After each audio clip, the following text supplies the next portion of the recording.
Class 9th maths chapter number 2 polynomials. देखो हम इस चैप्टर में पढ़ेंगे पॉलिनोमियल। पॉलिनोमियल क्या होता है? पॉलिनोमियल में दो पार्ट होते हैं, मतलब पॉलिनोमियल्स दो पार्ट से मिलकर बना होता है। एक पार्ट इसका कहलाता है कांस्टेंट और सेकंड पार्ट इसका कहलाता है वेरिएबल। कांस्टेंट क्या होता है? एग्जांपल ले लेते हैं। जैसे कि एक सिंबल जिसकी फिक्स वैल्यू होती है वो कहलाता है हमारा कांस्टेंट। एग्जांपल में 9 लिख सकते हैं, -6 हो गया, 4/7 हो जाएगा, √2 हो जाएगा, ETC। ये जो नंबर हैं ये हमारे कैसे हैं? फिक्स वैल्यू है, इसलिए हम इसको बोलते हैं कांस्टेंट। वेरिएबल क्या होता है? देखो वेरिएबल एक ऐसा सिंबल जिसकी फिक्स वैल्यू नहीं होती है वो कहलाता है हमारा वेरिएबल। जैसे हमने लिखा सरकमफ्रेंस ऑफ सर्किल, सर्किल की सरकमफ्रेंस C= होता है फॉर्मूला उसका 2πr। वेयर R= क्या होता है? Where R= 1 2 3 dash dash dash. मतलब इसमें क्या होता है? सरकमफ्रेंस ऑफ सर्किल की R पर अलग होगी, 2 पर अलग होगी, 3 पर अलग होगी। मतलब सरकमफ्रेंस इसमें डिफरेंट होती है डिफरेंट वैल्यूज़ पर। तो हम कह सकते हैं कि C की एक फिक्स वैल्यू नहीं है, इसलिए C हमारा वेरिएबल हो गया। एग्जाम्पल जब हमारे क्वेश्चन करेंगे पॉलिनोमियल तो उसमें X आ सकता है, Y आ सकता है, Z आ सकता है, ETC इसके अलावा और भी हो सकते हैं। ठीक है, तो ये हो गया हमारा पॉलिनोमियल। अब इसमें हम पढ़ते हैं, इस चैप्टर के अंदर हमें पढ़ना है पॉलिनोमियल इन वन वेरिएबल। पॉलिनोमियल इन वन वेरिएबल हमको क्या करना है? एक पॉलिनोमियल को पढ़ना है। इस चैप्टर में जितने भी पॉलिनोमियल हम पढ़ेंगे वो सारे पॉलिनोमियल हमारे वन वेरिएबल में दिए होंगे।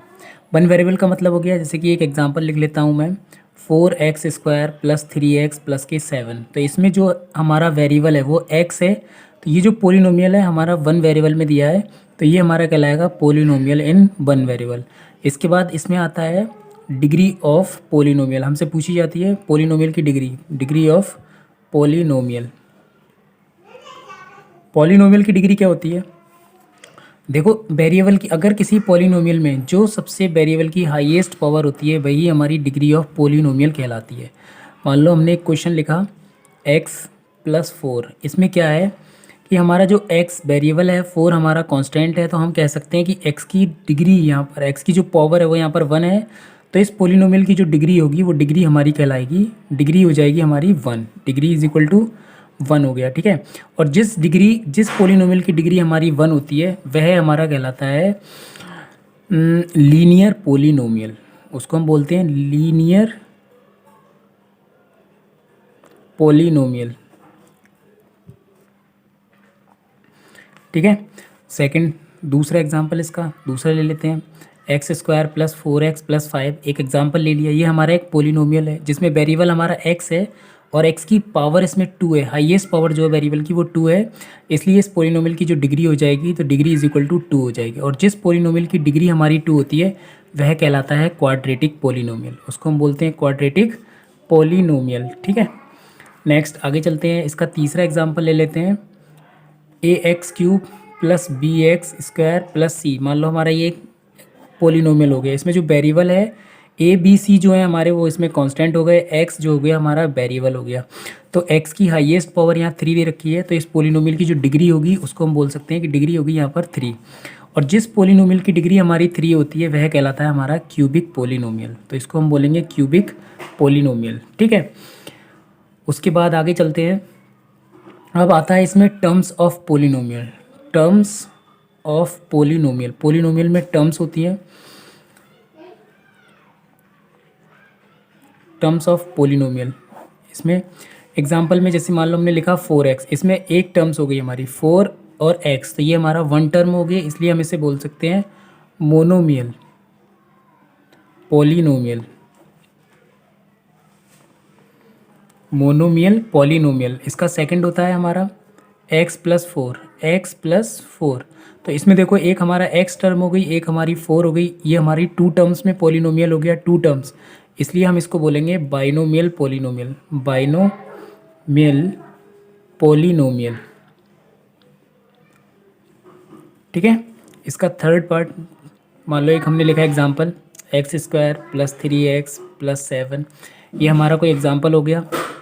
इसमें हमने देखा कि इसमें हमारी एक टर्म एक्स स्क्वायर है, एक टर्म हमारी 3x हो गई, एक टर्म हमारी 7 हो गई। तो ये जो पॉलिनोमियल है ये 3 टर्म्स में है, और जो पॉलिनोमियल 3 टर्म्स में होता है उसको बोलते हैं हम ट्राइनोमियल पॉलिनोमियल, ट्राइनोमियल पॉलिनोमियल। ठीक है।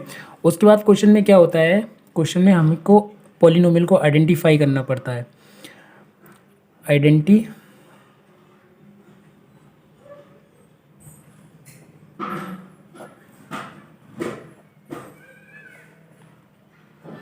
हम पॉलिनोमियल को क्या करते हैं, आइडेंटिफाई करते हैं। देखो पॉलिनोमियल को कैसे आइडेंटिफाई किया जाता है।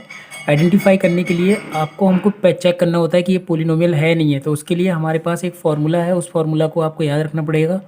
वो होता है हमारा कांस्टेंट, ब्रैकेट में होता है वेरिएबल, और उसकी होती है एक होल, उसकी जो पावर होती है वो एक होल नंबर होना चाहिए, होल नंबर। ठीक है। ये हमारे फार्मूले को, देखो हमने एक एग्जांपल लिखा 4x² + 3x + 7। इसमें ये जो है हमारा ये एक पॉलिनोमियल को चेक करना है कि ये पॉलिनोमियल है या नहीं है।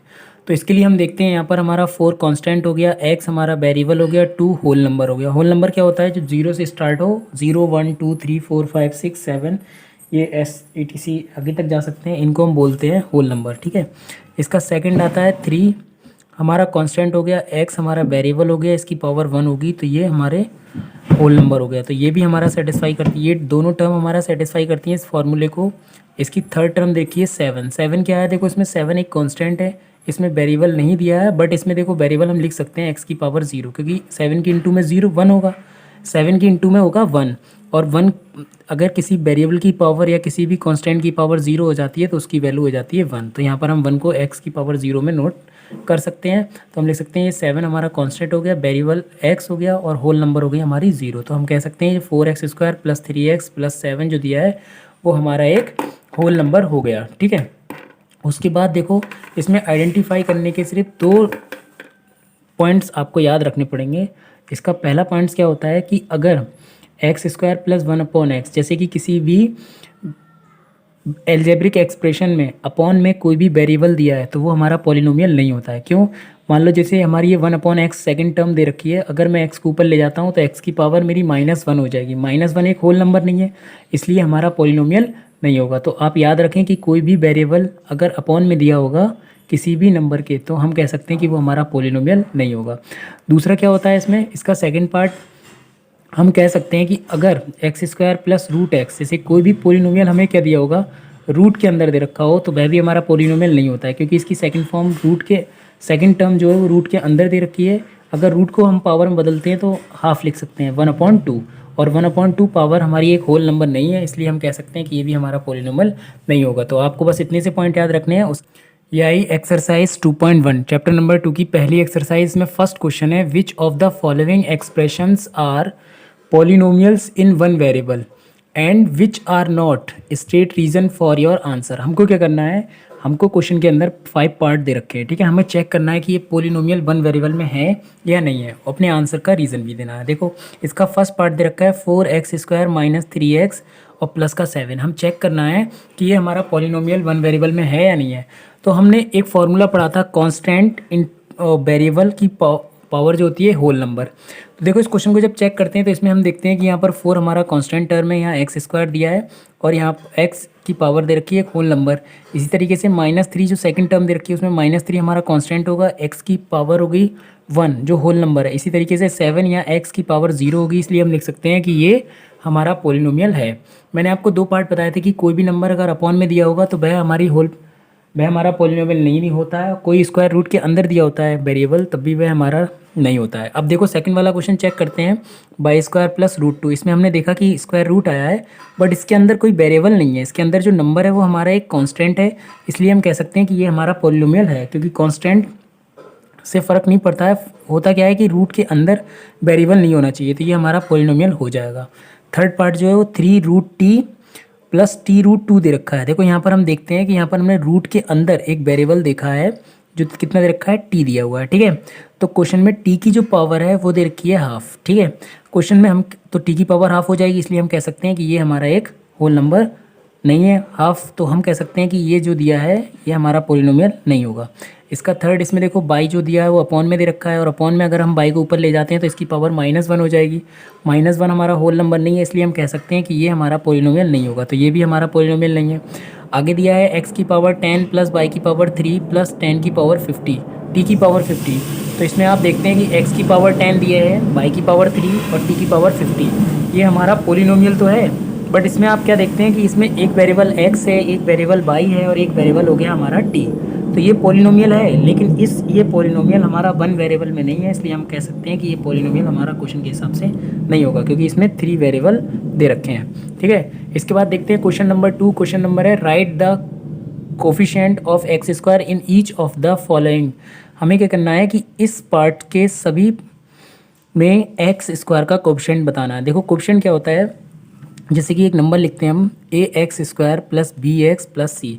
ये हमने एक एग्जांपल लिख लिया। इस एग्जांपल में हम देखते हैं कि एक्स स्क्वायर का जो नंबर कोफिशिएंट है वो एक्स स्क्वायर का कोफिशिएंट यहाँ दिया होता है उसकी इनटू में, तो एक्स स्क्वायर का कोफिशिएंट हमारा कहलाएगा a, एक्स का कोफिशिएंट कहलाएगा b, और ये c हो गया हमारा एक कांस्टेंट। ठीक है, तो x का कोफिशिएंट जो है एक्स स्क्वायर का कोफिशिएंट है वो a हो गया, x का जो कोफिशिएंट है वो प्लस b हो गया, और ये हमारा कांस्टेंट टर्म हो गई। ठीक है, तो आपको क्या करना है, चेक करना है। देखो फर्स्ट क्वेश्चन दिया है 2 plus x square plus x. हमसे पूछा क्या है, हमसे एक्स स्क्वायर का कोफिशिएंट पूछा है, तो इसमें एक्स स्क्वायर ये है, एक्स स्क्वायर की मल्टीप्लाई में कोई भी कांस्टेंट नहीं दिया है, लेकिन वहाँ पर क्या होगा, इनटू में 1 होगा, तो हम कह सकते हैं कि एक्स स्क्वायर का जो कोफिशिएंट होगा वो हमारा प्लस का 1 होगा। तो इसका जो कोफिशिएंट है, कोफिशिएंट ऑफ एक्स स्क्वायर, वो हमारा +1 हो जाएगा। ठीक है, सेकंड पे चलते हैं। सेकंड वाले में 2 minus x square plus x cube दिया है, तो इसमें एक्स स्क्वायर का जो कोफिशिएंट है वो -1 होगा। कितना होगा, -1। ठीक है, नेक्स्ट इसका third part π/2 X square plus X दिया है, तो इसका जो कोफिशिएंट होगा, एक्स स्क्वायर का जो कोफिशिएंट है वो है हमारा π/2।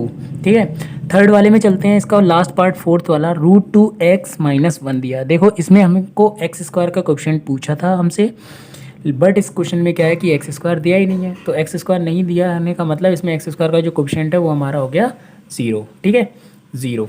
अब चलते हैं इसके पार्ट नंबर 3। देखो इसका क्वेश्चन नंबर 3 जो दिया है वो कह रहे हैं give 1 example each of a binomial of degree 35 and a monomial of degree 100। हमको क्या करना है, 2 एग्जाम्पल लिखने हैं, एक बाइनोमियल का और एक मोनोमियल का, जिसमें बाइनोमियल की डिग्री 35 होनी चाहिए और मोनोमियल की डिग्री होनी चाहिए 100। मैंने आपको बताया था कि बाइनोमियल वो पोलिनोमियल होता है जिसमें 2 टर्म आती हैं, और मोनोमियल वो होता है जिसमें हमारी 1 टर्म होती है। ठीक है, क्वेश्चन में देखो एग्जांपल मैंने लिखा है, इसमें 4x की पावर 35 प्लस 7। देखो मैंने यहाँ पर एक टर्म 4x की पावर 35 x की पावर 35 लिख ली, और एक टर्म हो गई हमारी 7, तो ये 2 टर्म हो गई, इसलिए मैं इसे बोल सकता हूँ कि ये मेरा बाइनोमियल है।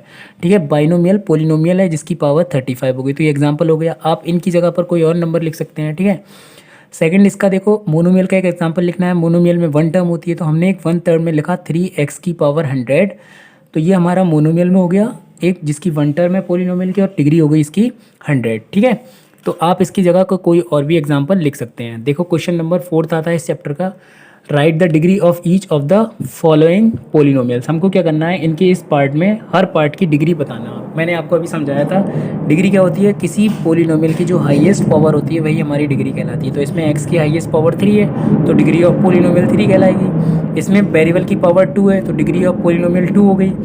इसमें जो वेरिएबल t दिया है उसकी पावर दे रखी है 0, तो हम लिख सकते हैं डिग्री ऑफ पोलिनोमियल, तो 0 हो गई। ठीक है, इसमें 3 दिया है, देखो 3 कोई भी कांस्टेंट नंबर होता है उसमें डिग्री की पावर्स होती है वो 0, क्योंकि इसकी इनटू में 1 होगा और 1 को मैं x की पावर 0 लिख सकता हूँ। तो इसमें जो वेरिएबल है x उसकी जो पावर आ गई वो 0 आ गई, इसलिए इसमें ये 0 हो गया। ठीक है, अब चलते हैं क्वेश्चन नंबर 5 पर। क्वेश्चन नंबर 5 है classify the following as linear, quadratic and cubic polynomial.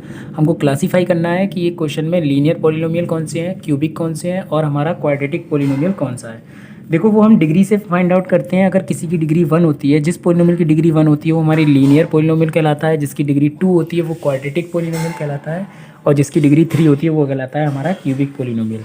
देखो क्वेश्चन में क्या है, x² प्लस एक्स, इसमें एक वेरिएबल की जो हाईएस्ट पावर है वो 2 है, इसलिए हम कह सकते हैं डिग्री ऑफ पोलिनोमियल कितनी होगी हमारी 2, और 2 होने की वजह से ये हो गया हमारा क्वाड्रेटिक पोलिनोमियल। देखो इसकी डिग्री 3 है, तो ये कहलाएगा हमारा क्यूबिक पोलिनोमियल। इसमें डिग्री हाईएस्ट 2 हो गई, तो ये कहलाएगा हमारी क्वाड्रेटिक पोलिनोमियल। ठीक है, इसमें 1 है पावर, तो ये कहलाएगा हमारा लीनियर पोलिनोमियल। इसकी पावर भी 1 हो गई तो ये हमारा कहलाएगा लीनियर पोलिनोमियल। इसमें देखो वेरिएबल की पावर 2 है तो हम कह सकते हैं इसको क्वाड्रेटिक पोलिनोमियल, और इसमें x की पावर 3 है तो ये कहलाएगा हमारा क्यूबिक पोलिनोमियल। ठीक है, तो इस तरीके से आपकी ये एक्सरसाइज कंप्लीट हो गई है। अगर आपको हमारी वीडियो पसंद आई हो तो इसको लाइक करें, हमारे चैनल को सब्सक्राइब करें और इस वीडियो को ज़्यादा से ज़्यादा शेयर करें।